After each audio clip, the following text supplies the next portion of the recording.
Bueno, buenos días para todos. Estamos aquí desde Centro de Estudios Hebreos Teruá en esta mañana de Shabbat número 19. Vamos a ir avanzando hoy con el libro de Jonah. Hoy vamos a hacer como una especie de gran resumen, gran compilación de todo el capítulo 1, como lo habíamos dicho. Es importante que si de pronto usted se ha perdido alguno de los capítulos de Jonah, lo pueda de pronto, ¿cómo decirlo? Pueda de pronto hoy tomar nota, ¿no? Y tratar de recuperar un poco, pues, de pronto lo que no ha entendido, lo que no ha visto. Que hoy vamos a tratar de hacer precisamente eso, como un recorrido final por el capítulo número 1. Si de pronto, repito, usted se perdió alguno de los capítulos anteriores, hoy es el día preciso para que se ponga al día. Jonás, capítulo 1. No voy a volver a hacer la introducción al libro porque sería perder un poco de tiempo ahí. Vamos a pasar de una vez a la lectura, ¿verdad? Donde dice en español: y fue palabra del Creador hasta Jonás, hijo de Amitai, diciendo: levántate, ve hasta Nínive, la gran ciudad, y pregona contra ella a causa de su maldad. A causa de que su maldad ha escalado delante de mí. Y se levantó Jonah escapando a Tarsis de la presencia del Creador, y descendió a Jope y encontró una nave que iba para Tarsis. Y pagando su pasaje, descendió dentro de ella para ir con ellos a Tarsis delante de la presencia del Creador. Y el Eterno levantó viento grande en el mar, y fue tormenta grande en el mar, y la nave parecía que se rompía. Y temieron los marineros y lloraban los hombres a su Dios, y arrojaron las mercancías que en el barco estaban al mar para aligerarlas de ellas. Pero Jonah descendió al borde inferior o parte posterior del barco y se acostó y se durmió. Y vino hasta él el capitán de los navegantes y dijo a él: ¿qué sucede, dormilón? Levántate, llama a tu Dios, quizá él se compadecerá.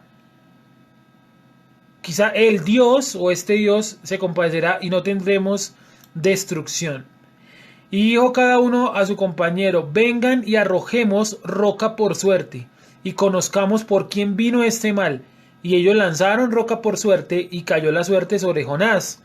Y entonces ellos le dijeron de manera firme: te rogamos nos digas, ¿por qué causa nos vino este mal? ¿Cuál es tu ocupación? ¿Y de dónde vienes? ¿Cuál es tu país? ¿Cuál es tu pueblo? Y les dijo: hebreo soy, y al Eterno, Dios de los cielos, yo temo, que hizo los mares y la tierra seca.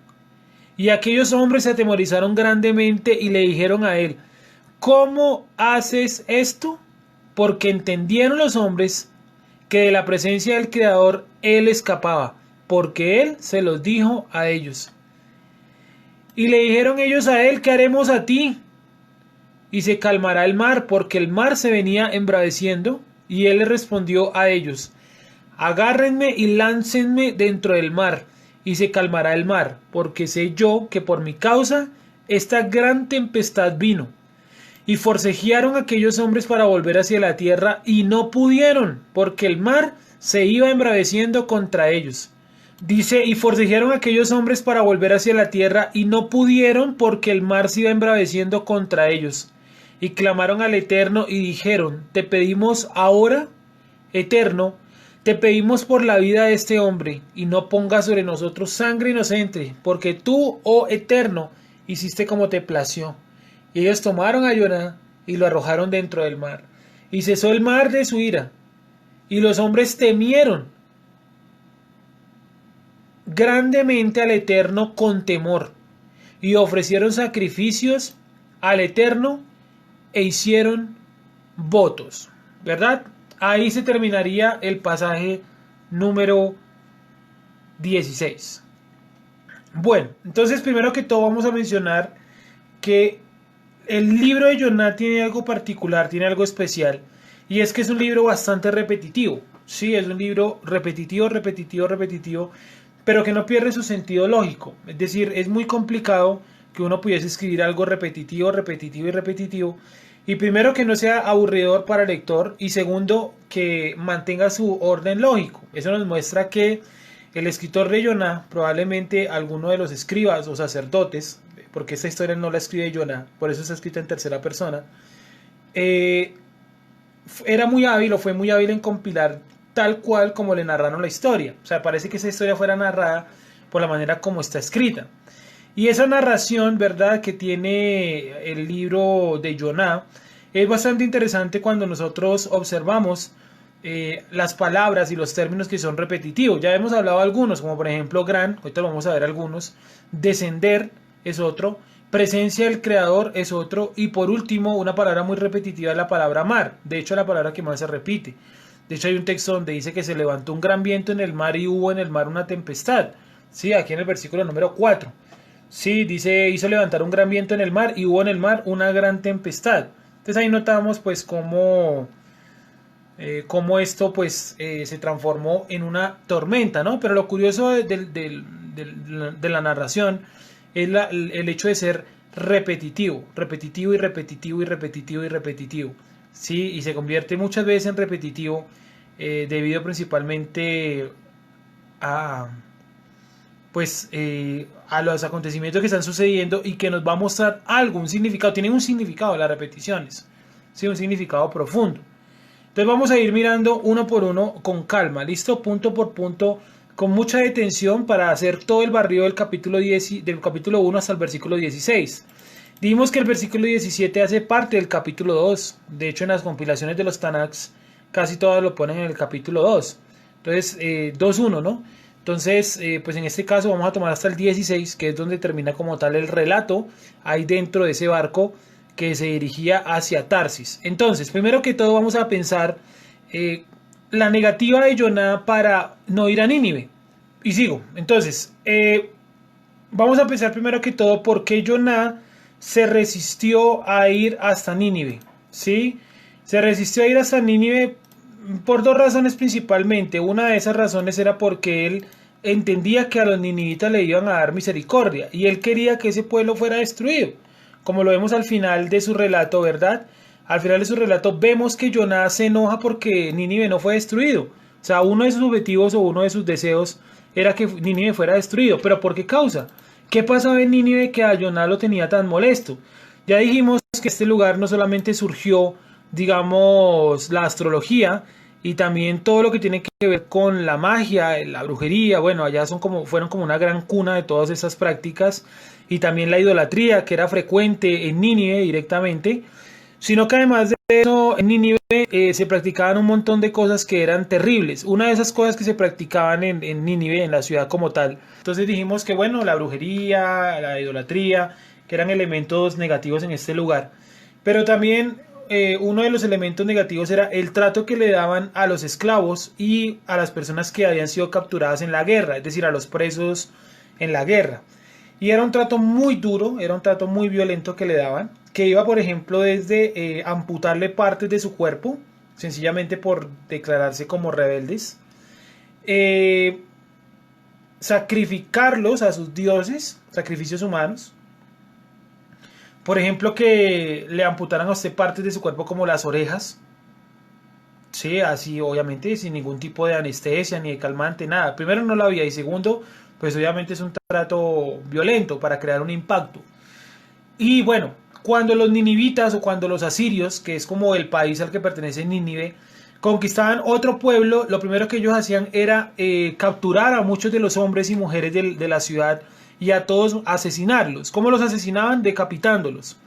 Luego colocaban todas las cabezas en el muro de esa ciudad. Saben que casi todas las ciudades tenían pues muralla, y en el borde de la muralla colocaban ahí colgando o ahí puestas las cabezas de las personas que asesinaban, que se han encontrado fosas comunes de la época asiria de hasta de 1500 personas. Es decir, toma que para aquella época es un número bastante grande. Hoy en día 1500 pues no suena un número pequeño, pero estamos pensando en la antigüedad, ¿no? Donde 1500 es un número considerable, una ciudad completa. Y lo que hacían era decapitarlos a todos, hombres y mujeres por igual. Colocaban los cadáveres a la entrada de la ciudad en una pila, o sea, una pila de cadáveres, y las cabezas las organizaban en el borde de las murallas. Y eso era una táctica que ellos utilizaban de terrorismo para crear miedo en los pueblos vecinos de aquella región. Obviamente como Jonah está metido en ese momento histórico, él sabe muy bien las prácticas de los ninivitas y de los asirios. Y sabe que es un pueblo duro, que es un pueblo cruel y que ese pueblo no ha tenido misericordia de otros pueblos. Entonces rápidamente Jonah recibe el llamado de parte del Creador y él dice, pues yo por allá no voy a ir, y toma otro camino. Podemos encontrar explicaciones extras a las que ya habíamos tenido en clases anteriores. Por ejemplo, una explicación extra que podemos tener en este caso es que Jonah no va a ese lugar por temor de perder su propia vida.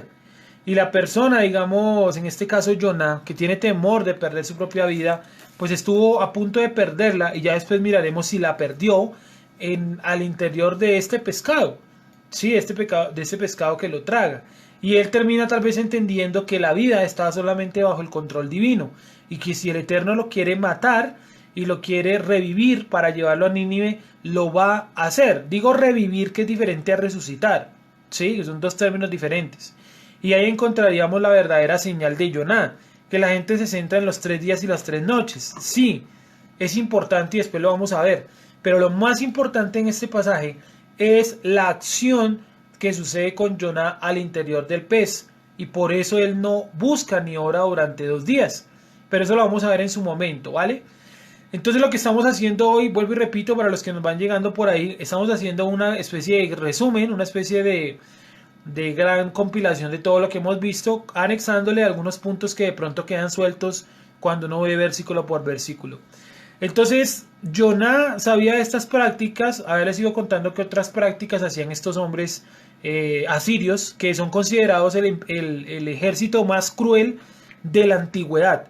No es el más poderoso, pero sí fue el ejército más cruel de toda la antigüedad, ¿sí? Actos de crueldad como por ejemplo cortar las orejas, ya lo habíamos mencionado, cortar la nariz, ¿sí? Cercenar la nariz, sacar los ojos de las personas y tenerlos en estado de esclavitud sin los ojos, o sea, bueno, matarlos y después sacarle los ojos a un cadáver, pues no es tan impactante como de pronto sacarle los ojos a una persona que continúa viva, ¿no? Ninguna de las dos está bien, pero es más impactante la segunda. También tenemos que otra táctica de terror, por aquí yo las anoté en el escrito que estamos manejando, para que ustedes lo puedan ver también. A ver, miramos por acá la parte de los comentarios. Bueno, arrancar, cercenar los ojos, por ejemplo, los dedos, las narices, las orejas, también sus órganos reproductivos, tanto de hombre como de mujer, se los arrancaban literalmente y se los introducían en su boca o los colocaban, digamos, en una pila aparte, es decir, una pila de cuerpos, las cabezas colgadas como tal en los muros. Se habla de que los labios de las personas, ya sean vivas o muertas, se les cercenaban, se le cortaban con una gran tijera y se colocaban en la puerta de entrada de la ciudad que había sido conquistada. Eso como un aviso para los que habían sido, de pronto, se habían comportado de una manera equivocada. Sí, para ellos, ¿no? Entonces los castigaban de estas maneras tan crueles. Repito los castigos de los ninivitas y por qué de pronto Jonás pensó 2 veces antes de ir por allá. O sea, el objetivo de esto no es juzgar a Jonás. De seguro cualquiera de nosotros hubiera tomado decisiones peores que Jonás.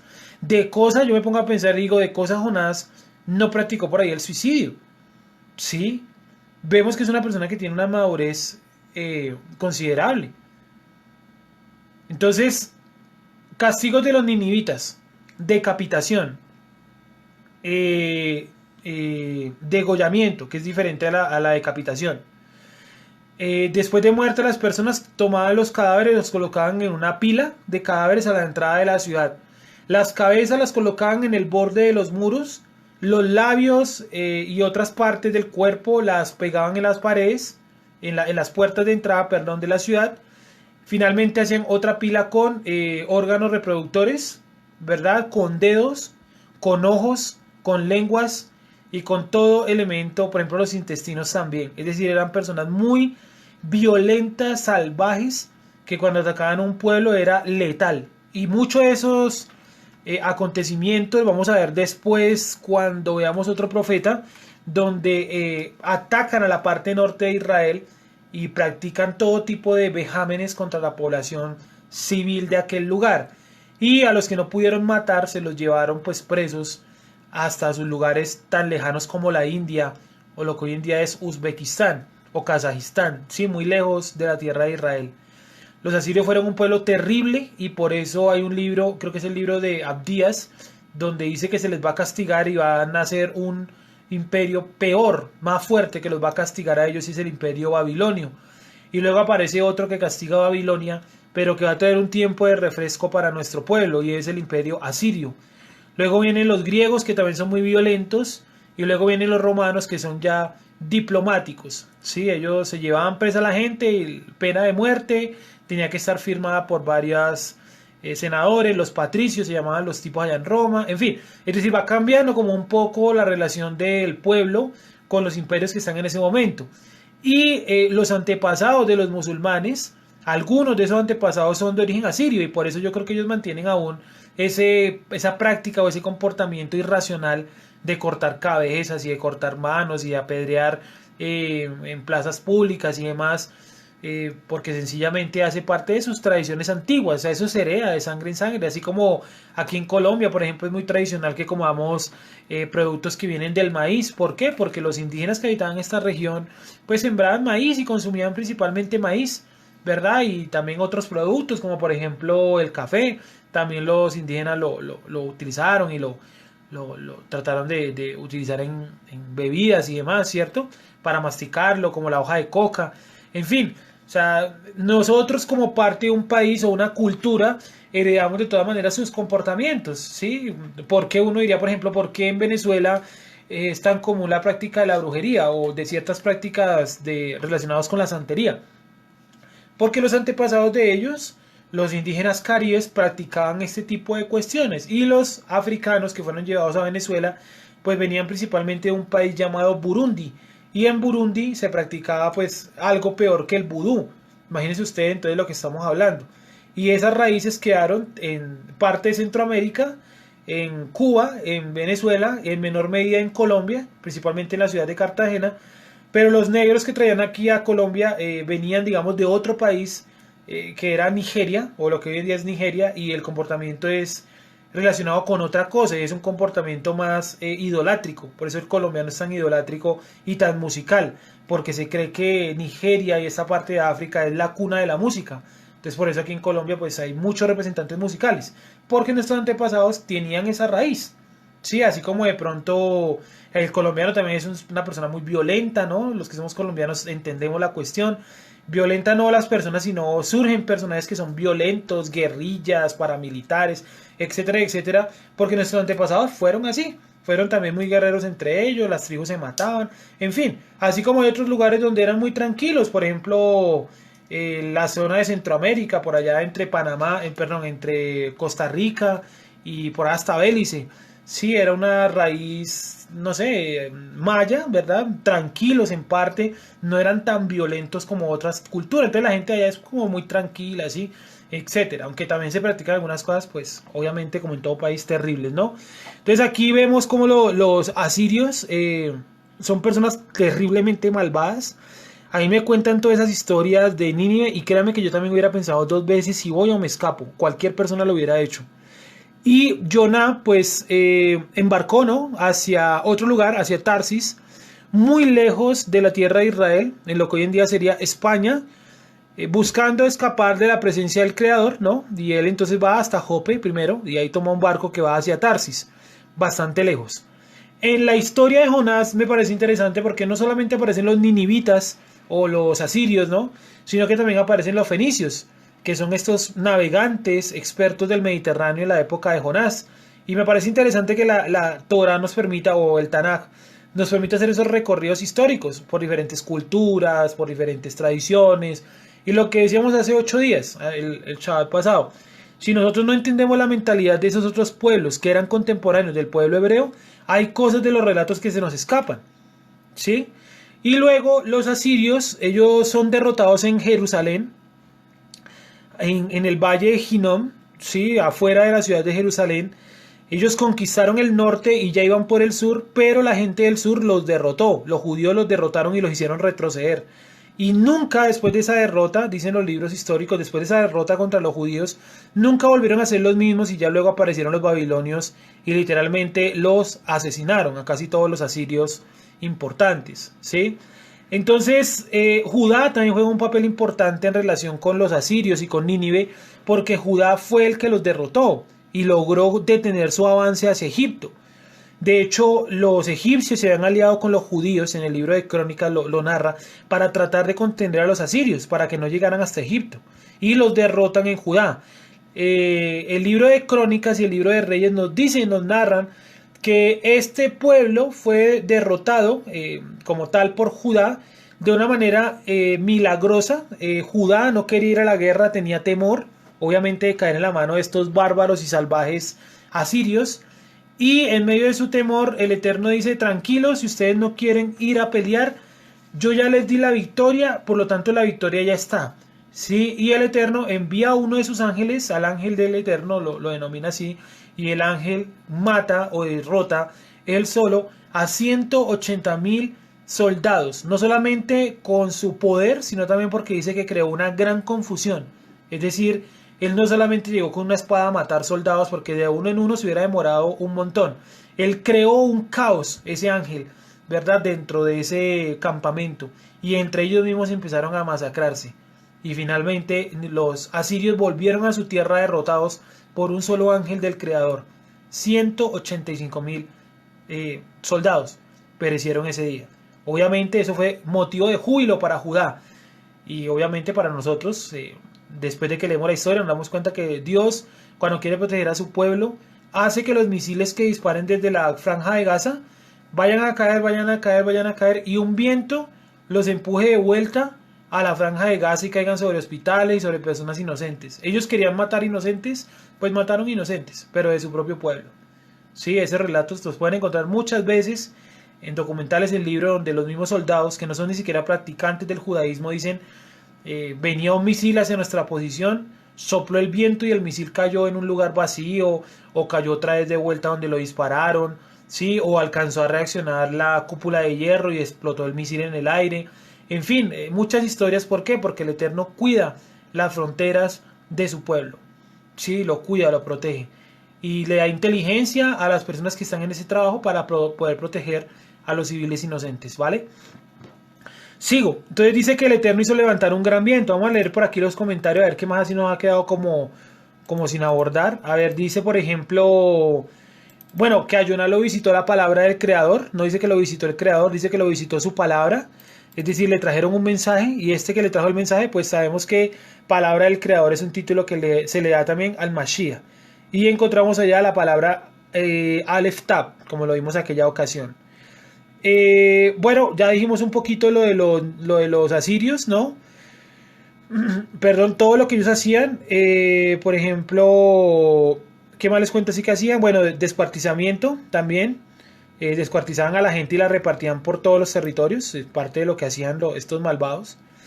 Y dicen algunos de ellos que o cuentan los libros de historia, ¿no?, que cuando la gente llegaba a lugares como Nínive, era normal ver, por ejemplo, una pila de cadáveres de los que habían capturado en la guerra, asesinados, y un montón de perros y animales salvajes comiéndose esos cadáveres.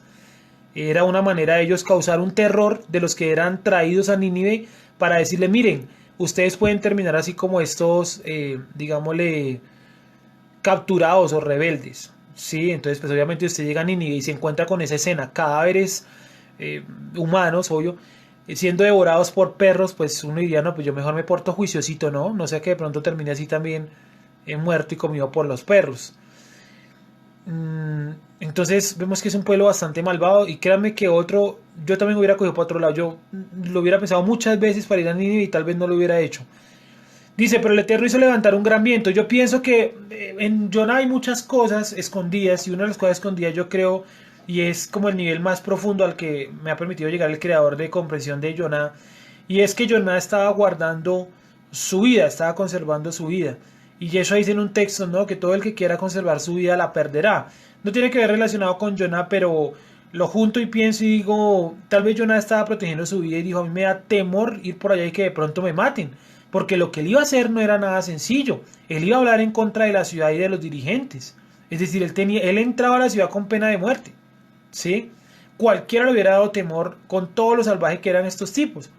Entonces yo creo que él está de pronto teniendo protección por su vida. Y eso te estaría relacionado con la acción de que él no se lanza al agua, porque él está protegiendo su vida. Digo, que me lancen otros, no yo. ¿Sí? Y luego vamos a ver que tal vez, digo tal vez para que lo vayan buscando, murió dentro del pez. Y ahí estaría la señal de Jonah. ¿Sí? Y después él vuelve a la vida y entonces narra o hace una oración juntando varios salmos.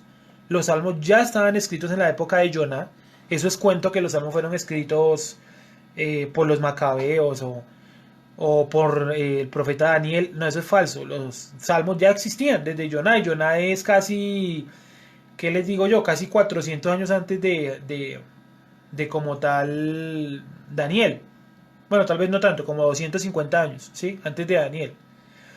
Entonces, bueno, dice, y los marineros tuvieron miedo y cada uno clamaba a su Dios.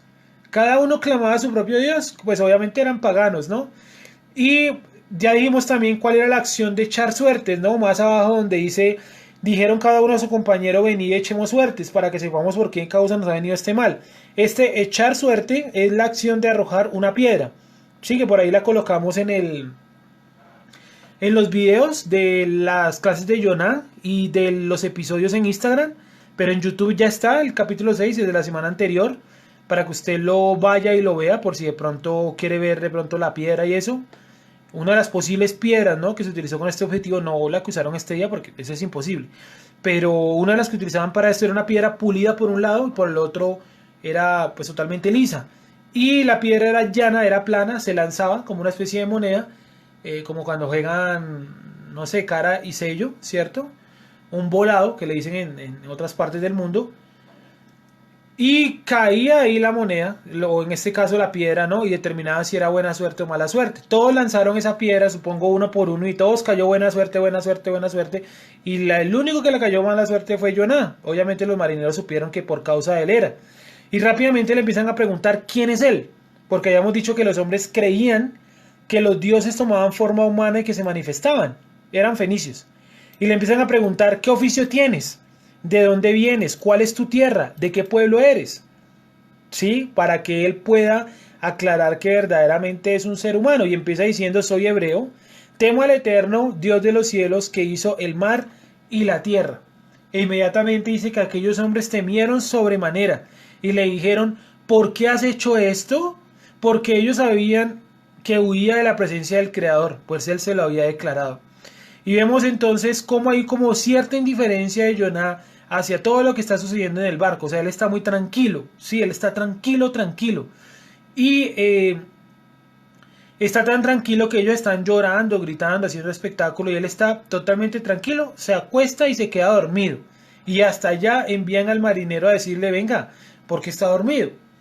Otra de las interpretaciones que hay sobre el libro de Jonah es que el libro de Jonah, la historia de Jonah, el Eterno nos está diciendo detrás de la historia que es nuestra vida, ¿sí? Es decir, el barco sería nuestra vida, el que está dormido al interior del barco es nuestra Neshama, o sea, Jonah, la persona que va y lo despierta sería la presencia divina, ¿verdad?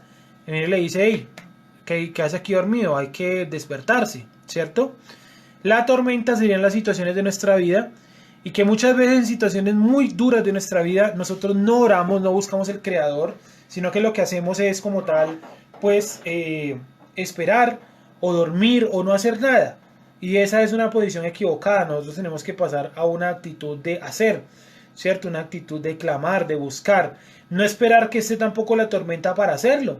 Hay gente que espera estar enfermo o estar en la quiebra o con algún problema para buscar al Creador. Eso no está buscando el Creador, está buscando la ayuda para sus problemas. Y es respetable, cualquier persona lo puede hacer, pero no quiere decir que sea lo correcto. O sea, yo tengo que buscar al Creador, por eso dice, no sea que prosperando, dice la Torá, te olvides del Creador tu Elohim, ¿verdad? Que te hizo prosperar. O sea, no sea que de pronto cuando yo haya prosperado me olvide por completo del Creador. Y yo tengo que buscar al Creador en alegría, en tristeza, en todo momento. Sí, hay gente que está buscando con el Creador plata. Y es respetable. Usted puede buscar plata, usted quiere buscar plata, busque plata. ¿Sí? pero no lo disfrace detrás de yo estoy buscando a Dios. Si usted está buscando sanidad, pero no lo disfrace detrás de estoy buscando a Dios. ¿Mm? O sea, tenga usted mismo claro, porque esto es para usted mismo, porque las demás personas pues lo verán a usted ahí o lo verán orando o haciendo cualquier cosa y no podemos saber cuál es su inclinación de su corazón, pero usted mismo sí tiene que saber qué es lo que usted está buscando. Pregúntese esta mañana usted mismo allá en su casa, ¿verdad? Para que usted mismo se responda, ¿yo qué estoy buscando? ¿Estoy buscando al Creador? ¿Me estoy acercando a la Torá, a los mandamientos sin interés, porque toca? ¿O porque entiendo que es una ley superior?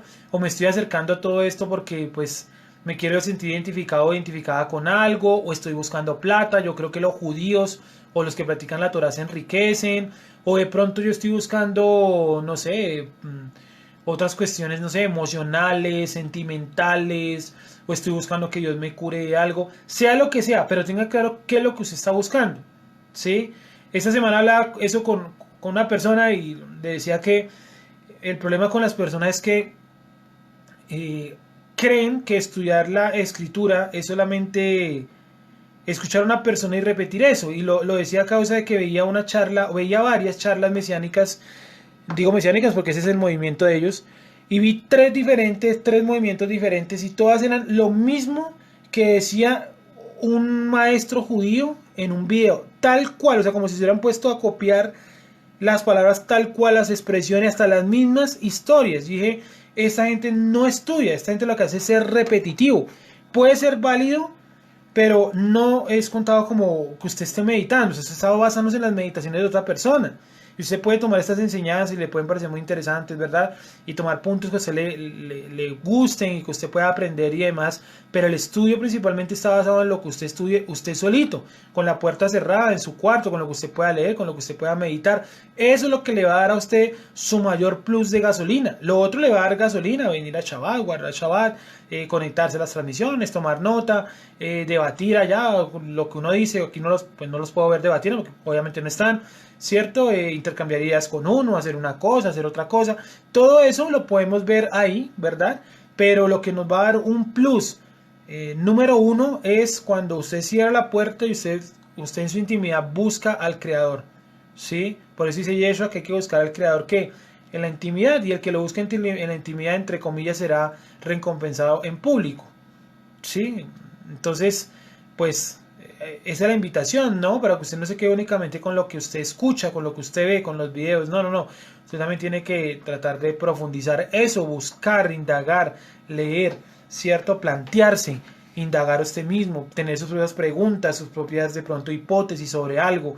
No hay nada más enriquecedor para una conversación de la Torá que usted mismo haya leído y saque sus propias conclusiones. No, yo creo que es esto y creo que... Bueno, y aquellos hombres temieron sobremanera, ya lo habíamos leído, dijeron que haremos contigo para que el mar se nos aquiete, es decir, ellos no procedieron a, bueno, vamos a matar a este man. Tenían temor de lo que podía pasar con la vida de él, con la vida de Joná, porque el mar se iba embraveciendo más y más. Y él respondió, tomadme y echarme al mar. ¿Por qué no se tiró él al mar? Ya lo habíamos dicho la vez pasada, habían varias opciones. Una de esas opciones es porque se le podía contar como un intento de suicidio, porque si él se lanza al mar y el mar se calma, hubiera quedado como que él era el dios del mar, que era lo que ellos pensaron en un momento. ¿Sí? Por eso él dice, soy hebreo y creo en tal dios. Porque si la tormenta se generó a causa de él, yo diría, fácil, este man es Poseidón. Y si se tira al agua y el mar se calma, ¿sí ven? Era Poseidón, el dios del agua para los fenicios. Bueno, realmente no se llama Poseidón para ellos. Vamos a llamarlo Neptuno. Sí, entonces... es interesante que en las líneas que encontramos en Jonás, si uno hace una lectura bien detallada, encuentra eso, hasta la manera como estaban pensando los tipos y las decisiones que tomó Jonás, que fueron asertivas. Yo creo que el no lanzarse es una decisión asertiva. Vuelvo y digo, si él se lanza, o se le cuenta como un acto de suicidio, tentativa de suicidio, o la otra es directamente que los marineros hayan creído que él era Dios. ¿Sí? Apenas que cayó el agua se calmó, ese man era Poseidón, era Neptuno, era lo que sea. ¿Sí? Sigo. Y el mar se os tomadme, echadme al mar, y el mar se os aquietará, porque yo sé que por mi causa ha venido esta gran tempestad sobre vosotros. Y aquellos hombres trabajaron para hacer volver la nave a tierra. Dijimos que unos marineros experimentados y duros, terriblemente buenos para navegar como los fenicios, no iban a ser tan estúpidos de tratar de volver a la playa si la playa estaba ubicada a 40 o a 50 kilómetros. Si ellos trataron de volver a la playa, a la tierra, es porque la tierra era al menos visible, cercana. Yo les dije la vez pasada que yo ponía más o menos una distancia de la playa, más o menos entre 200 y 300 metros por mucho. ¿Por qué navegaban ellos cercano a la playa? En caso de que se hundieran, podían recuperar las herramientas, las mercancías, de una manera fácil o más sencilla que recuperarla pues por allá en plena mitad del mar. ¿Sí? Y dijimos que históricamente es verdad que los fenicios navegaban cerca a la playa. O sea, esto está comprobado que es cierto. Principalmente cuando viajaban con cargamentos muy importantes, trataban de irse lo más pegado a la orilla. También ocultándose un poco de los barcos griegos, que eran muy, ya los griegos existían, y eran muy agresivos con los barcos que no eran griegos para robarlos y demás. Digamos, son los inventores de la piratería. ¿Sí? Entonces, para huir de los piratas navegaban cerca a tierra. Ven otra embarcación, rápidamente pues reman hacia la tierra o mueven el barco hacia la tierra, cosa que el otro barco pues no se pueda, digamos, dar el gusto, ¿no? De también hacer el mismo movimiento y bajarse, no, porque pueden estar en tierra enemiga. Entonces es un movimiento inteligente de los fenicios. Y aquí vemos que ellos tratan de volver a la playa, o sea, la playa está cerca, está a la vista. ¿Y qué sucedió?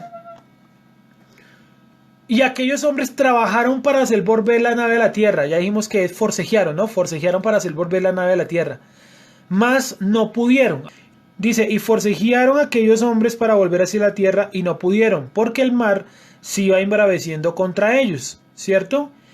Y clamaron al Eterno y dijeron, te pedimos ahora por la vida de este hombre. Sí, o sea, tuvieron tiempo de hacerle algo malo. Perdón, tuvieron cuidado de hacerle algo malo a Joná. Y no pongas sobre nosotros sangre inocente, porque tú, oh Eterno, hiciste como te plació. ¿Sí? Hiciste como te plació, tanto la tormenta como la suerte que cayó sobre Joná. Versículo 15. Y ellos tomaron a Joná y lo arrojaron dentro del mar, y cesó el mar de su ira. Sí, lo habíamos visto también la semana anterior. Como el mar inmediatamente recibe, digamos, la caída de Joná, inmediatamente todo vuelve a la calma y los marineros siguen, obviamente, su rumbo. Por más de que de pronto hay una serie animada donde arrojan a Joná, Joná cae al agua, se calma todo. Y en los muñecos animados, obviamente, pues es ciencia ficción, ¿no? Lo que hace es Joná trata de nadar detrás del barco y gritando que por favor le tiren una escalera para subirse de nuevo. Y los marineros le dicen que no, que si se vuelve a subir pues vuelve a haber tormenta, ¿no? Y finalmente él se cansa de seguirlos en los muñecos animados y queda ahí nadando en medio del mar. Y luego se lo traga el pescado. Es obviamente pues como una explicación para los niños, ¿no? Porque es muy raro que alguien caiga al agua y no trate, no sé, de seguir el barco en el que iba o de tratar de volver a esa embarcación. Pero aquí es diferente, ellos tomaron a Joná y lo arrojaron dentro del mar y cesó el mar de su ira. Y los hombres, ¿verdad? Temieron grandemente al Creador con temor y ofrecieron sacrificios al Eterno e hicieron votos. ¿Sí? Temieron con temor. Temieron con temor. Tal cual lo encontramos en el texto en hebreo. Bueno, vamos a mencionar entonces algunas características de la narrativa. Por ejemplo, Tarsis juega un papel fundamental en todo esto. ¿Sí? Hay 3 veces donde se menciona la palabra Tarsis. Se escapó huyendo a Tarsis. Vamos a señalarlas por acá. Por ejemplo, dice: levántate, Nínive, y se levantó Jonás para huir de la presencia divina a Tarsis, ¿no? Y descendió a Jope y hay una nave que partía para Tarsis. Y pagando su pasaje, entró en ella para irse con ellos a Tarsis. O sea, no es normal que un texto de la escritura nombre en un solo versículo 3 veces el mismo lugar geográfico. De hecho, podríamos buscarlo y creo que solamente hay otro caso donde creo que es un salmo que menciona varias veces un monte. Sí, es un cántico. Bueno, ya se explica un poco que sea repetitivo, pero acá no es un cántico. ¿Sí? Acá es simplemente una narrativa. Y Jonás se levantó para ir a Tarsis. Fue a Jope, encontró un barco que iba para Tarsis y se fue para Tarsis. Tal cual dice. Es raro. Podría haber dicho, por ejemplo, se levantó para ir de la presencia divina, fue a Jope y encontró un barco que iba para Tarsis. Y listo, se acabó el relato. Pero no, lo coloca 3 veces. Yo creo, o lo que habíamos dicho la vez anterior, que estas tres veces están relacionadas con otros tres elementos. Primero, que descendió a Jope, ¿sí? Descendió a Jope. El otro es cuando dice descendió y abordó el barco. Sí, entró en ella. Este entró en ella, ya dijimos que es la palabra yarat, que significa descender. Dos, descender. Y el último, cuando dice que descendió a dormir. Pero no había bajado. ¿Sí? Tres veces que descendió. Una para ir a Jope, otra para montarse en el barco y otra para dormirse dentro del barco. Dijimos también que estos tres movimientos están relacionados con tres comportamientos de Jonah, ¿cierto? Tres comportamientos de indiferencia. Indiferencia a los ninivitas, indiferencia a la tormenta e indiferencia también a los marineros que en ese momento están pues al borde de la muerte y él tranquilamente se acuesta a dormir. Tres ocasiones donde Jonah bajó, donde él descendió. Sí, dijimos que en algunas ocasiones nosotros tomamos decisiones así, donde cada decisión lo que hacen son o es bajarnos más y más. El haber ido a Jope ya era una mala decisión, bajó su nivel espiritual. El montarse en ese barco bajó nuevamente su nivel espiritual, digámoslo, fue una decisión también negativa. Y por último, en medio de la tormenta, decidir descender para dormir también es una actitud incorrecta y lo hace obviamente descender a nivel, como les digo, esto es un sentido todo espiritual. Jonah es un hombre interesante para analizar. Yo le destaco algunas cosas como son la determinación, como lo son su firmeza. Láncenme y láncenme, ¿sí? No es que cuando lo iban a lanzar, no, mejor no.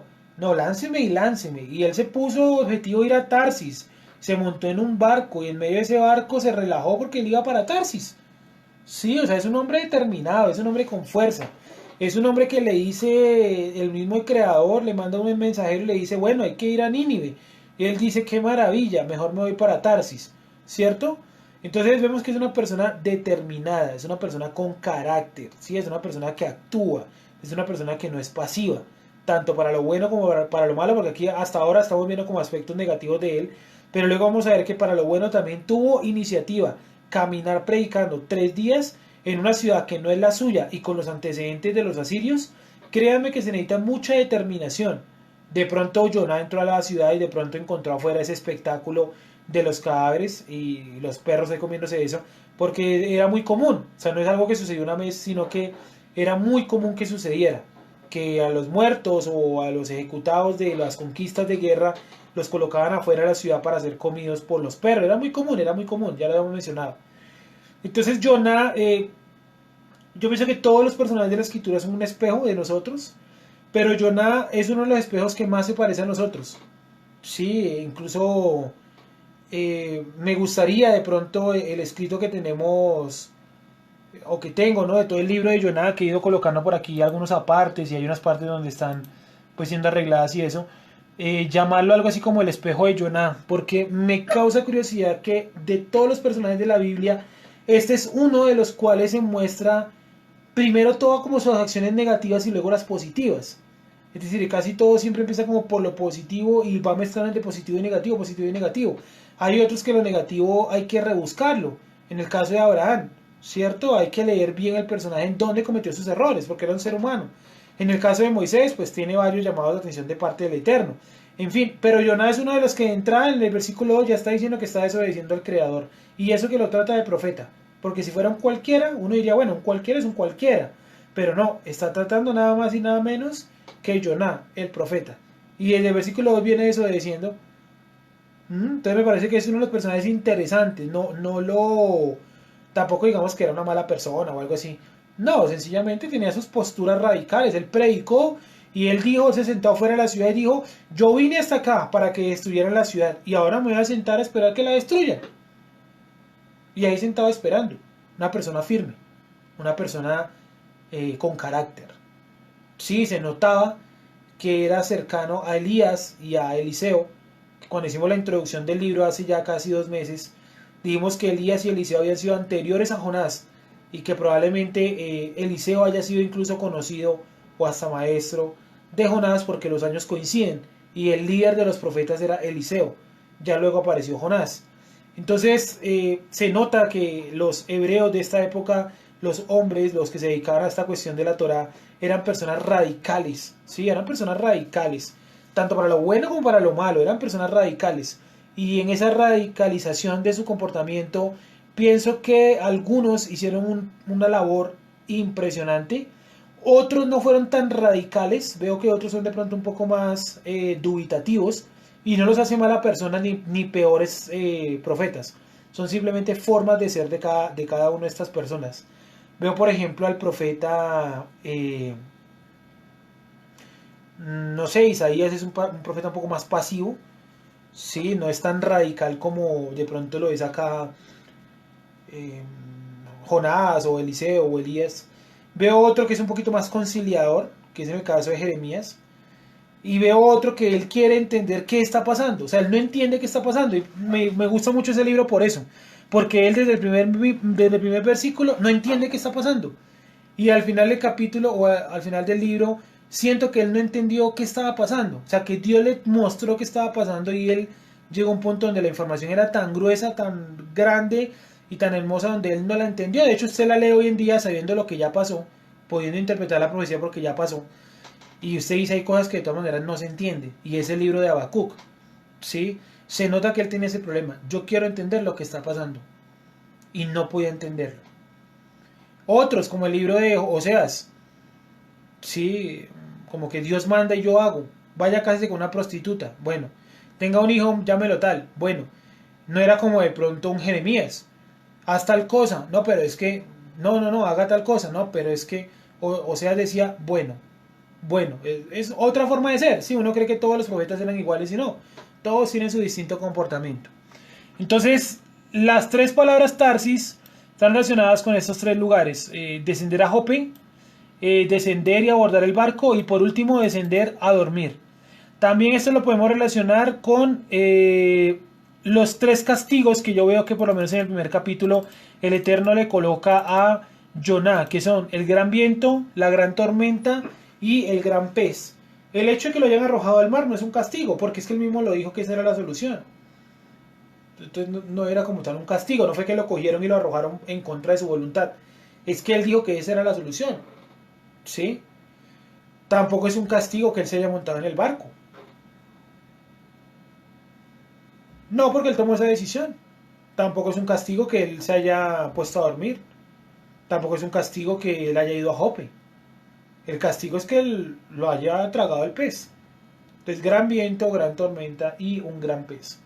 También encontramos que es una de las palabras interesantes de este libro y la palabra gran. Hasta aquí, hasta el versículo 16 del capítulo 1, hemos encontrado la palabra gran. En 5 ocasiones hemos encontrado la palabra gran. Sí, cuando dice la gran ciudad, si alguien tiene de pronto alguna pregunta o algo así, la puede ir haciendo ahí en los comentarios. Entonces, un gran viento, las veces que aparece la palabra gran. Nínive, la gran ciudad, viento grande en el mar, tormenta grande en el mar. Se atemorizaron grandemente a causa de la huida de Jonah y temieron grandemente cuando arrojaron a Jonah del barco. Entonces encontramos ahí hasta el momento 5 ocasiones donde aparece la palabra gran y apenas vamos en el capítulo 1. Todavía nos queda un tiempo o unos capítulos por recorrer. ¿Sí? 5 ocasiones donde aparece la palabra gran. Esto no es normal. Esta repetición de la palabra gran no es normal. ¿Sí? Y pensando, ¿no? Pensando un poco, me acordé un poco de Elías. Y es que Elías lo llevan por allá a un monte, creo que es el Monte Carmelo, y le ponen unas manifestaciones del Creador. El Creador se las pone, se las manifiesta. Y Elías considera que el Eterno está en lo grande, en un fuego, en un terremoto, en un viento. Pero cuando escuchó un oído apacible, un susurro apacible o un silbido apacible, Elías se quedó callado y no dijo nada. Pensó que el Eterno no estaba ahí. O sea, él pensaba que el Eterno solamente era grande para destrucción, grande en poder, pero no había entendido que el Eterno lo es todo. Y entonces viene la voz del Eterno y le dice, en ese silbido, ahí estoy yo, en lo otro no. Para que él pudiera entender que no solamente estaba en lo grande, sino también en lo pequeño, en la minucia. Y el Eterno, repito, está en la minucia, está en lo pequeño. Cada decisión de su vida está tan bien calculada que una pequeña cosa que varía en su vida hace variar todo a su alrededor. No más piense en situaciones como por ejemplo una enfermedad, un accidente, un nuevo trabajo, una nueva casa, ¿cuántas vidas no toca alrededor de una persona? ¿Y cuántas de esas vidas tocadas llegan incluso a cambiar y a adquirir una nueva comportamiento, nuevas características? Y eso nos muestra que el Eterno controla lo máximo, que es la profecía, las profecías de Jeremías, de Isaías, de todos ellos. Ese es el nivel máximo de control, ¿verdad? Porque está prediciendo el futuro. Y también controla las decisiones día por día. Porque si las decisiones día por día van en contra de la profecía general, pues obviamente entonces Dios no existe.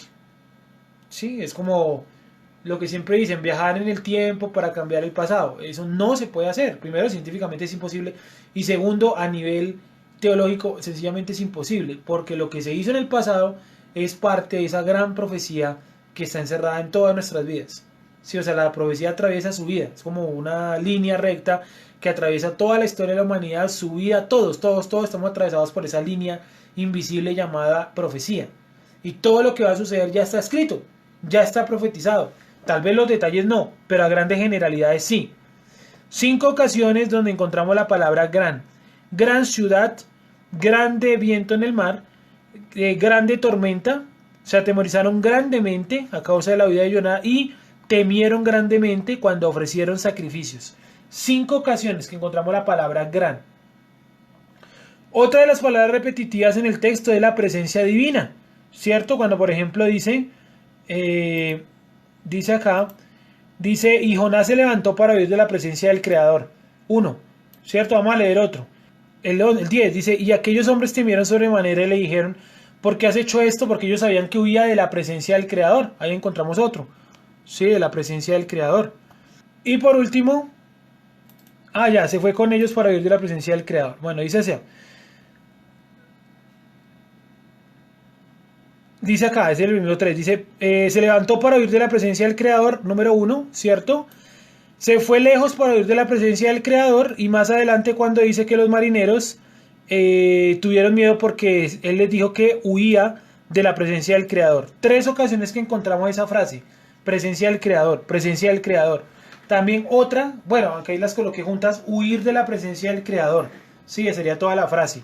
En 3 ocasiones la encontramos. Se levantó para huir de la presencia del Creador. Se metió en el barco y huyó de la presencia del Creador. Y por último, huía de la presencia del Creador. Es repetitivo. O sea, con 6 o con 7 expresiones está construyendo todo el libro. O todo el capítulo 1. Vamos con otra expresión repetitiva. Y es la palabra mar. Viento grande en el mar. Tormenta en el mar. Que dijimos que esto es raro, esta narración. Había un viento grande en el mar y una tormenta en el mar. O sea, ¿por qué tan específico que es en el mar? Si todos sabemos que los barcos, pues obviamente navegan por el mar. Entonces, ¿para qué ser tan específico en la minucia? Hay un código secreto ahí. Entonces, viento grande en el mar, tormenta en el mar. Tiraban las mercancías al mar, no dice solamente que las tiraban. El mar se venía embraveciendo. Láncenme dentro del mar. Nuevamente, el mar se venía embraveciendo. Lo arrojaron al mar y por último el mar cesó de su ira. Dije 5, son 8. 8 ocasiones que encontramos esa expresión mar. Viento en el mar, tormenta en el mar, tiraban las mercancías al mar, el mar se venía embraveciendo, láncenme dentro del mar, el mar se venía embraveciendo, lo arrojaron al mar y el mar cesó de su ira. 8 ocasiones donde repite la palabra mar, que es la palabra yam, que significa cuerpo de agua grande, mar, océano, etcétera. ¿Listo? Entonces miren por ejemplo lo que dice el versículo 15. Dice, y tomaron a Jonás y lo echaron al mar y el mar se aquietó de su furor. O sea, prácticamente que por versículo encontramos una expresión mar. Son en total 8, es decir, cada 2 versículos hay una expresión mar, realmente. Sí, eso es impresionante. O sea, vemos que con algunas expresiones repetitivas como mar, descender, a ver, ¿cuál otra? Mar, descender, huir de la presencia del Creador, gran, y otra que también se repite es la expresión echar suerte en 2 ocasiones, ¿sí? O la palabra suertes. Sí, vení, echemos suertes, 1, y echaron suertes, 2, y la suerte, 3. 3 ocasiones que también se repite la palabra suerte. Entonces vemos que el libro es repetitivo y repetitivo y repetitivo, y con algunas palabras construye todo. Vamos a continuar. Y yo partí el capítulo 1, lo partí en 7 elementos analíticos o 7 puntos principales que aquí no los describo, o sea, no traje el copiado o el escrito, sino solamente los subtítulos de lo que está en el otro escrito, así como para no demorarnos leyendo y eso, y más bien dar como una idea. Entonces yo lo parto en 7 puntos que podemos analizar el capítulo 1. Primero, vino palabra del creador, la acción de escapar, cuando descendió a Jope para ir a Tarsis, la indiferencia de Jonás hacia los marineros, echar suerte, y cayó la suerte ahí mismo. Los marineros sienten temor y tratan de volver a la orilla. Y por último, los marineros toman a Jonás y lo arrojan al mar. Es decir, si hiciéramos un mapa conceptual o hiciéramos una línea del tiempo, pues más o menos tendría estos 7 puntos para destacar. Primero, vino palabra del creador. Y ya con esto voy a finalizar. Esta es la conclusión del capítulo número 1 de Jonás. ¿Listo? Por favor, si quieren escribir eso, sería muy bueno porque tienen 7 puntos desde los cuales pueden abordar toda la información que encontramos en el capítulo 1. La otra semana ya arrancamos de una vez con el capítulo 2, yo creo que del 1 al 4, ¿sí? Según creo que vi por ahí. Dice de la siguiente manera, vino palabra a Jonás. O sea, Jonás no estaba esperando este llamado. Él no estaba orando, Dios, mándame a las naciones, yo te quiero servir. No, él no estaba diciendo nada de eso. Él simplemente estaba ahí tranquilo, era un profeta, ya había lanzado alguna profecía, que la vimos por allá en el libro de Reyes, si no me falla la memoria. Y eso era todo lo que este hombre estaba haciendo. Vino palabra, sería como la primera. Otro de los puntos, la acción de escapar. ¿Sí? Esto de escapar es un punto principal dentro de todo o dentro de toda la historia. ¿Por qué? Porque nos muestra cómo la acción de Jonás pues va a determinar todos los acontecimientos que van a suceder ahí. Es decir, una pequeña acción de su vida puede cambiarlo todo. La acción de huir nos impidió conocer qué hubiera pasado si Jonás hubiera obedecido e ido de una vez a Nínive, un lugar que no era fácil por todo lo que ya dijimos.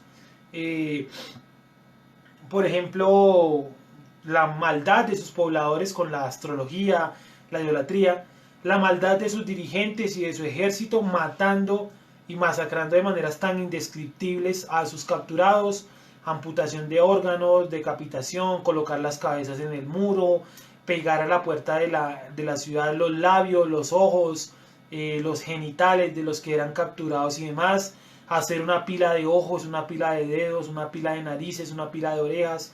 Y esos son relatos reales, documentados dentro de las mismas crónicas asirias, sacando pecho por estas acciones, de cómo mataban de manera tan violenta a sus enemigos. Supongo que muchos hebreos sufrieron pues este mal, ¿no? Cuando conquistaron la parte norte de la tierra.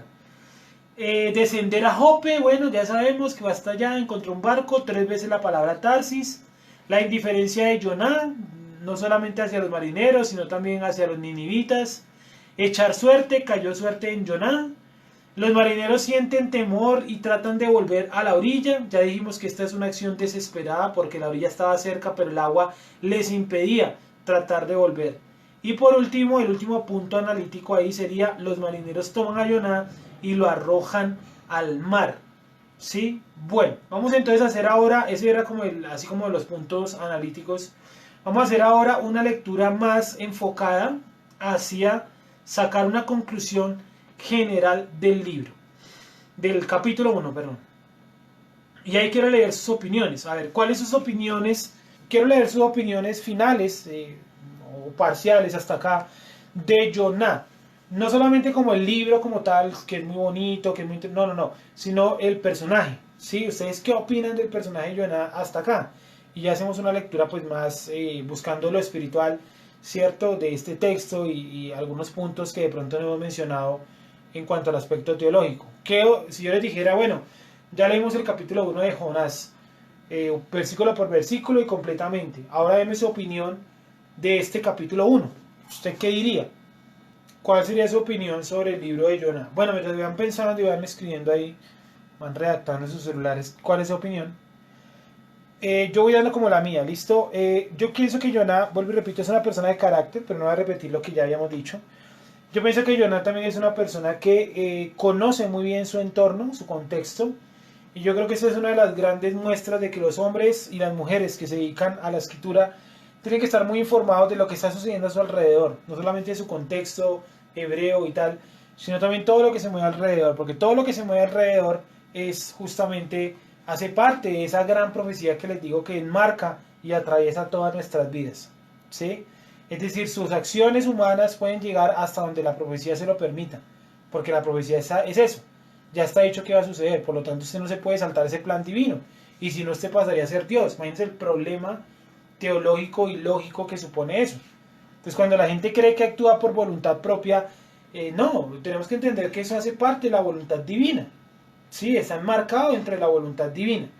Bueno, aquí llegó la primera opinión de John Teruá. Dice, pareciera una persona frívola por las actitudes que toma. Huye, se acuesta, que lo arrojen. Estamos totalmente de acuerdo. Y creo que eso muestra mucho la actitud de Jonah, que como lo mencionamos ahorita, es una actitud como de... que trata como de dejar a un lado, como de indiferencia, es la palabra que utilicé, una actitud de indiferencia, ¿sí? Huye indiferentemente al Creador y a Nínive, se acuesta indiferente a la tormenta y a los marineros, que lo arrojen indiferente a la tormenta, a los marineros, Dios, Nínive, métale todo, su propia vida, sí, mejor dicho, indiferente a todo. Y creo que esa es una buena descripción, una persona indiferente, una persona frívola, sí, y no lo hace una mala persona, o sea, es claro para todos nosotros que esto no constituye que Jonás sea pues el anticristo, ¿no? Sencillamente son sus actitudes, ¿sí? Y Dios lo que está tratando de, digamos, pulir en Jonás es esto. Él tenía que ir a Nínive, no por Nínive, porque como lo dice el libro de Zacarías, perdón, el libro de Ezequiel, dice, yo te he escogido por atalaya, ¿no? Si tú no vas y adviertes, el pecador va a morir por su pecado, pero tú morirás porque no lo advertiste. O sea, el problema del pecador es el problema del pecador con el Eterno, no con usted. El problema es cuando usted lo meten en la ecuación y a usted le toca cumplir lo suyo. Entonces dice el siguiente texto de Jeremías, de Ezequiel, perdón, dice, pero si tú vas y le adviertes, el pecador morirá por su pecado, pero tú salvaste tu vida. Y esto tiene que ver con Jonás. A Jonás le faltaba eso, ir a predicar para salvar su vida. Él fue y predicó, salvó su vida. Y vemos que al final del libro, como lo leímos la vez anterior, Jonás otra vez, indiferentemente, se sienta a esperar que los mate a todos. Y la enseñanza del Creador, ¿cuál es? ¿Acaso no voy a tener misericordia de Nínive, una gran ciudad, otra vez, y de los animales que viven en ella? Entonces vemos cómo la presencia divina o el Creador como tal, pues le enseña que no hay que ser indiferente con el dolor de los demás. En este caso, con el dolor de Nínive al ser destruido. Y vemos que los ninivitas, por lo menos esta generación de ninivitas, volvió atrás. Sí, volvió atrás. Con la amenaza de que iban a ser destruidos, pero volvió atrás. Eso lo vamos a ver después. Cuando evaluemos cuál de los dos arrepentimientos fue más alto. ¿Cuál de los tres arrepentimientos que están en el libro de Jonás fue más alto? Si el arrepentimiento de los marineros, si el arrepentimiento de Jonás dentro del vientre del pez, o el arrepentimiento de los ninivitas. ¿Sí? Entonces, para llegar a esa conclusión, pues primero nos toca como tal es leer todo el libro, ¿sí? Para poder determinar si fue misericordia, si fue más apropiado el arrepentimiento de Jonás, o el arrepentimiento de los ninivitas, o el arrepentimiento de los hombres que iban en ese barco. ¿Cuál de los tres actuó con menos presión? Porque hay uno que se ha sometido a una tormenta, los marineros, y tienen temor de perder su vida. Otro se arrepiente cuando está dentro del vientre del pez, o sea, está literalmente o prácticamente muerto. Y los otros se arrepienten por una amenaza de muerte. Es decir, en las tres ocasiones son muy parecidas, pero tienen sus leves diferencias, y eso es lo que vamos a ver pues después. Dice Galo Alonso, dice, Jonás es un hombre temeroso del Eterno, pero por el conocimiento se creyó con poder para llevar la contraria a la voluntad del Eterno, o sea, prepotencia o algo así. Exactamente, vemos que las actitudes de Jonás aquí no son las mejores, y no es para que juzguemos a Jonás, sino para que, como lo mencionaba ahorita, nos miremos en ese espejo llamado Jonás. O sea, yo creo que cada personaje de la escritura es un espejo, y el espejo llamado Jonás es un espejo donde nos podemos reflejar muchos, por no decir que todos. Bien, dice acá otra persona, a ver que no alcanza a ver quién escribió. Ah, John Teruá. Un segundito. Ya. Dice, es interesante porque nos enseña que si bien tiene conocimiento del Eterno y tiene una función, muestra el carácter de nuestros padres y de nosotros como podemos ser frente a las situaciones o circunstancias. Lo que hemos dicho, los hombres de los relatos bíblicos muestran que también son pecadores, no ajenos a nosotros. Exactamente. Los hombres y las mujeres bíblicos son seres humanos, son seres de carne y hueso, por lo tanto pecan, se equivocan, Dios los corrige y si no, pues ¿para qué necesitan a Dios? Sería incluso contrario a las palabras de Yeshua. Yo no he venido por justos, sino por pecadores. Los que están ahí son también pecadores. Trataron de recomponer su camino, de actuar correctamente, de cumplir la Torah. La gran mayoría de ellos, obvio, así como también nosotros, ¿cierto? Obviamente ellos tenían algo que nosotros no, y era un plus espiritual. En algunas partes tuvieron el plus del tabernáculo, en otras el plus del templo, el plus del arca, el plus del sacerdocio. Eso también jalaba espiritualidad.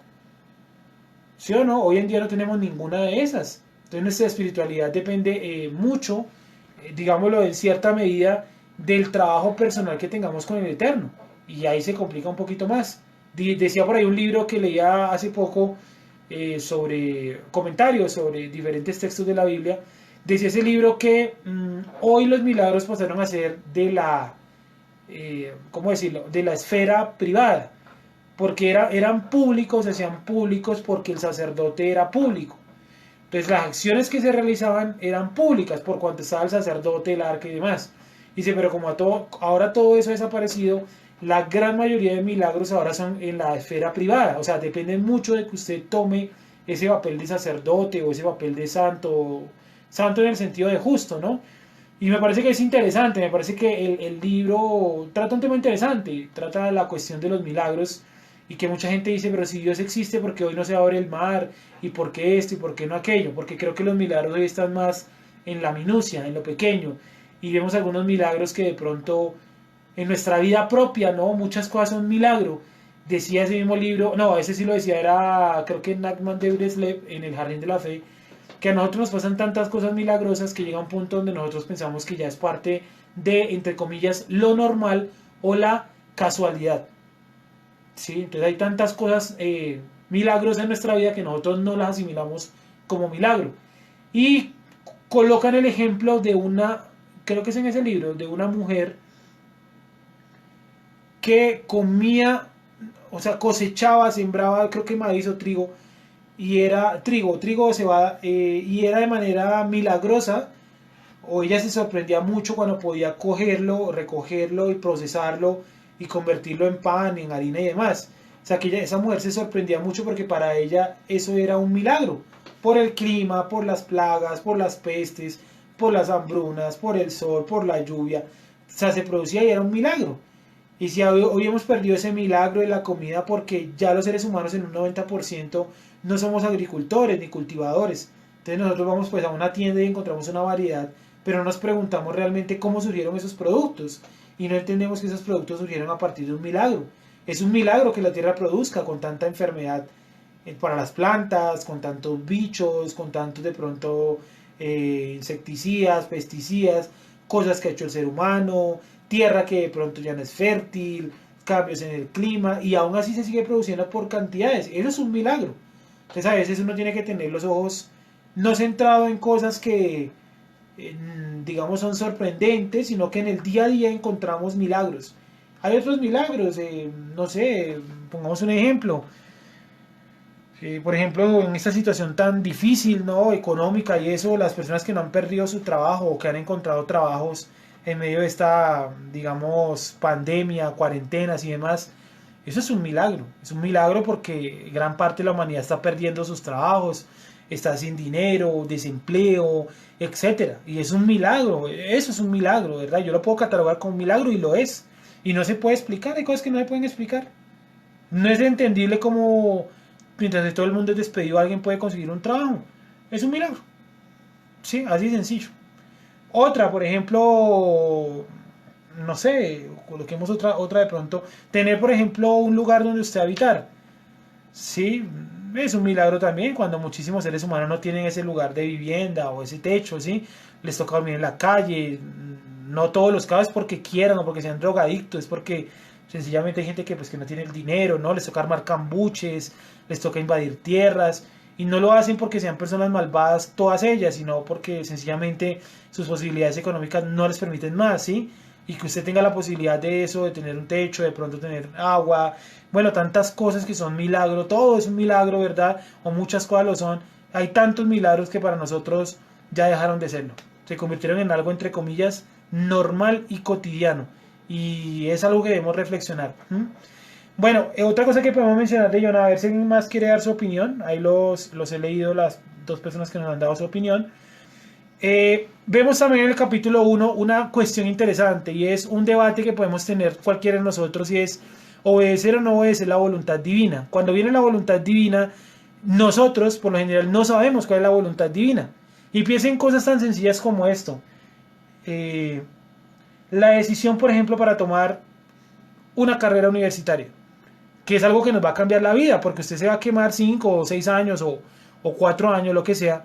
Se va a quemar los ojos, las pestañas, las manos, el conocimiento, el tiempo, todo, para tratar después de conseguir un trabajo y eso. Es decir, es una decisión que determina algunos aspectos de su vida.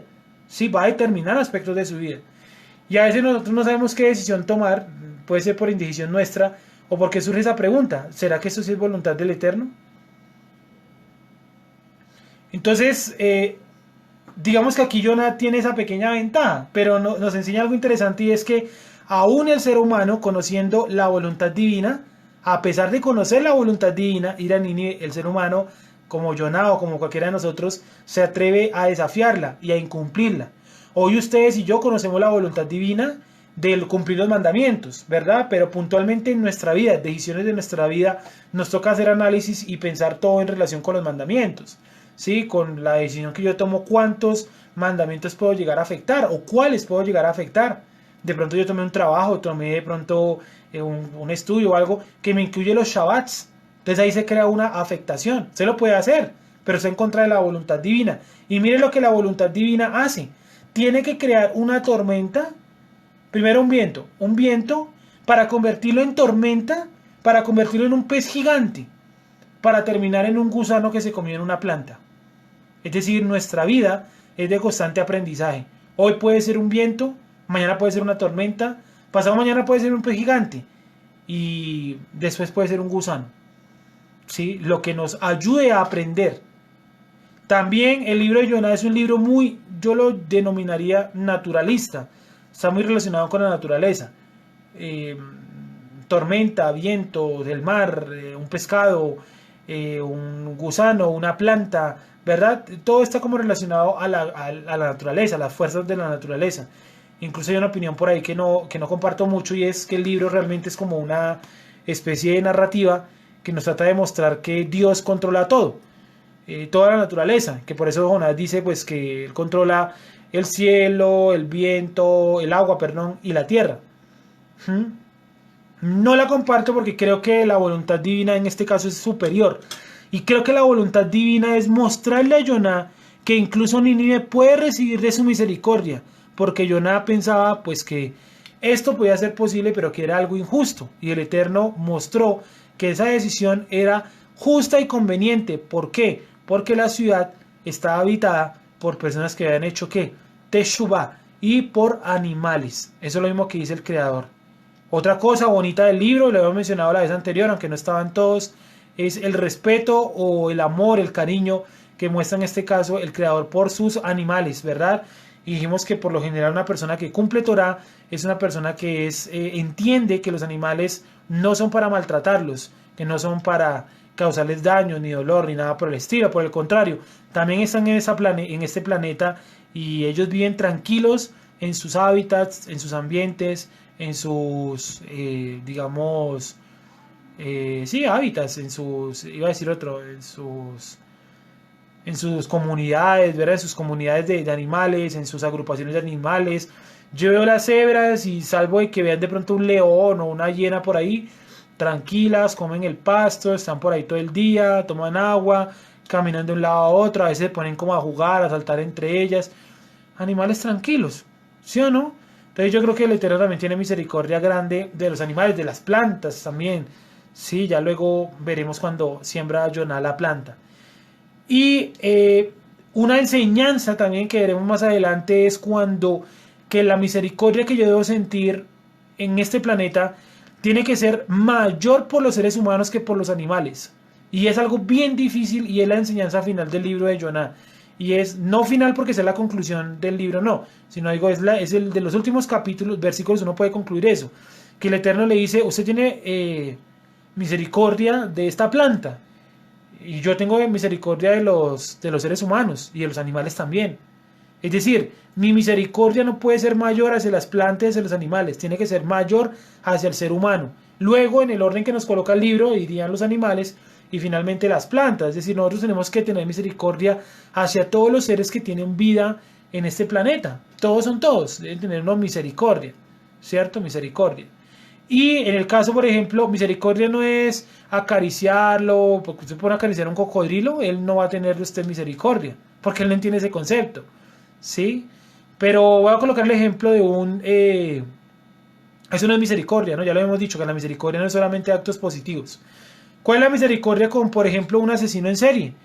Veíamos por ahí que día en una, digamos, reunión ahí escolar, el caso de Garavito, ¿sí? De cómo, digamos que la resolución de conflictos con niños que sean pues presuntamente violados. Y cómo este caso, pues que es terrible, digamos, para la historia nacional, eh, la justicia colombiana cree que la misericordia es dejarlo libre en el año 2023, porque él va a quedar libre en el año 2023, porque ya se acaba su condena por la rebaja de penas, etcétera. O sea, creen que la misericordia es bajarle la pena. O sea, de 40 años pasó a 20 y de 20 como a 17. ¿Sí? Entonces dicen, no, el cumplimiento de la pena o de la misericordia es bajarle la pena. La Torá es otra cosa. La Torá dice muy bien cuáles son determinados castigos, cuáles son determinadas misericordias, con determinadas acciones que se realicen de mala manera. ¿Cierto? Y por eso la Torá coloca para algunos casos pena de muerte. De eso tenemos que hablar abiertamente. Hoy en día no hay pena de muerte, pero la Torá sí la coloca, ¿verdad? En caso de un brujo, una bruja, una persona que de pronto en su casa está practicando brujería, esoterismo, magia, prácticas de esto, la misericordia no es decirle, ay no, es que como él no me entiende, pobrecito, hay que decirle, lo dijimos la vez pasada, a Jonah no debería importarle si Nínive le van a creer o no. La importancia de él es llevar el mensaje, eso es lo que dice Ezequiel. Usted lleve el mensaje, si yo tengo que matarlo, lo mato a causa de su maldad. Si yo tengo que perdonarlo, lo perdono porque se me da la gana perdonarlo. Pero su labor es llevar el mensaje. Entonces la persona lleva el mensaje en el libro de Ezequiel. Que dice, tú salvaste tu vida, no por el otro, sino porque usted cumplió la voluntad divina, llevar el mensaje. Y la otra persona es justiciada, para bien o para mal, por sus acciones. Entonces nosotros no podemos entrar en ese romanticismo de pobrecito, como no me entiende. No es que él está confundido, pues hay que ayudarlo, hay que decirle cómo hacemos para salir de la confusión. Y si alguien está practicando cosas de esas en su familia, una cosa fundamental, aparte de decirle que eso está mal, es orar al Creador, ¿verdad?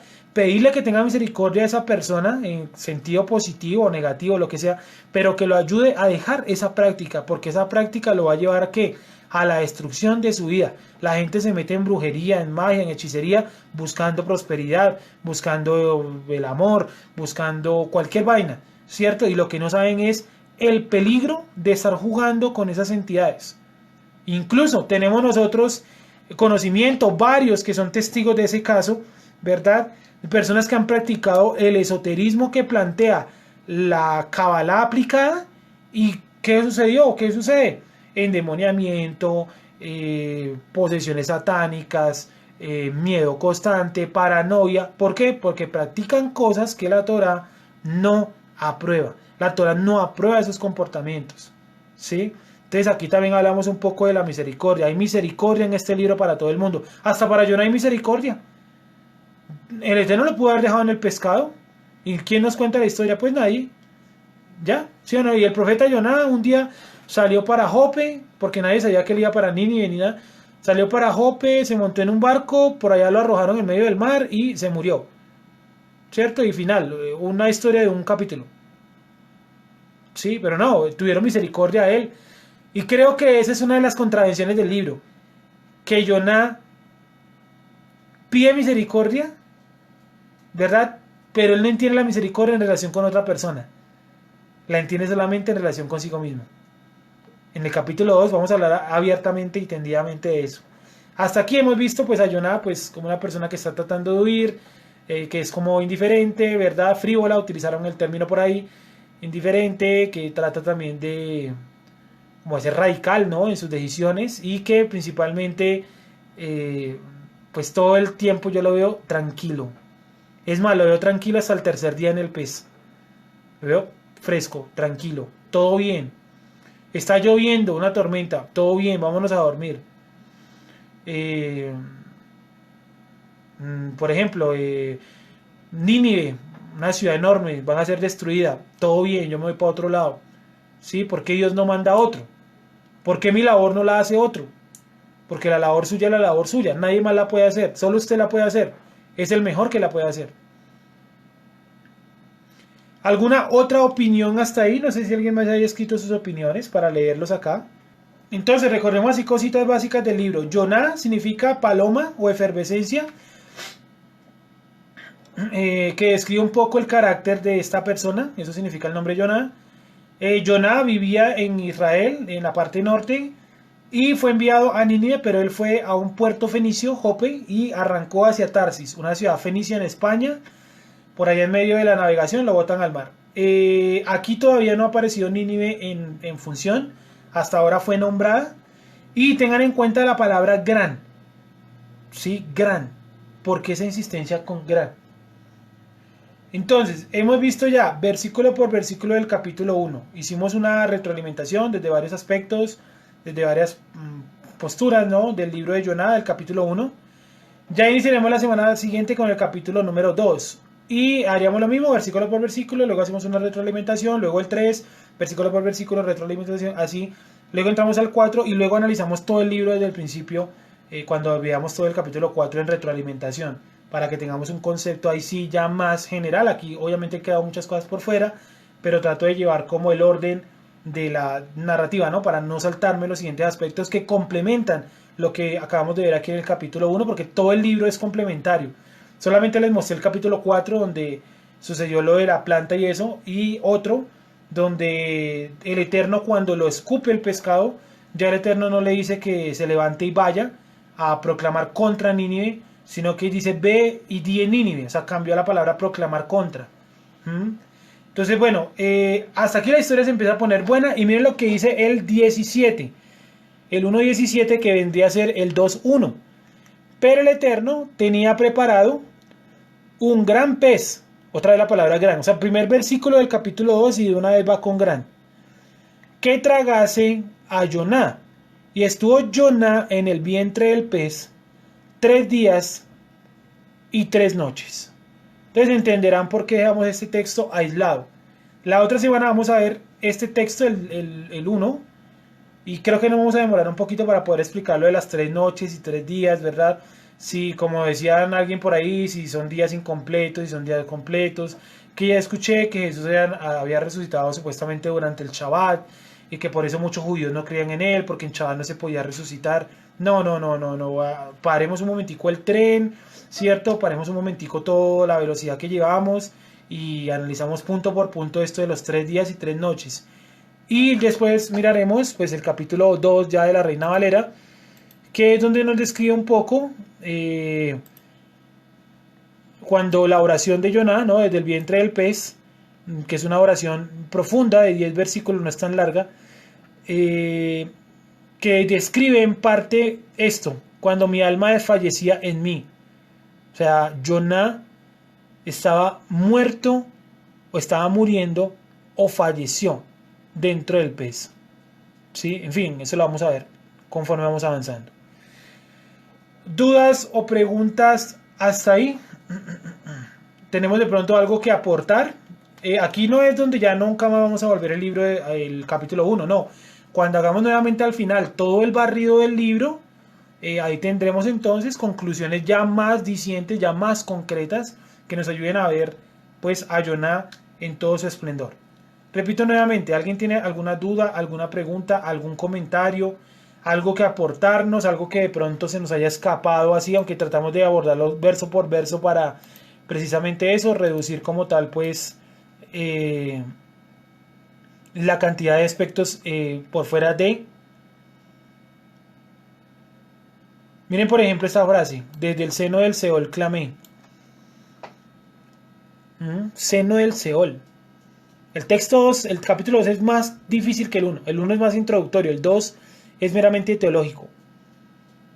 Más porque este texto está relacionado con salmos. Entonces nos toca ir al salmo, abrir el salmo, estudiar el salmo y volver sobre Jonah. Sí, va a ser, vamos a tratar de que sea pues bien completo.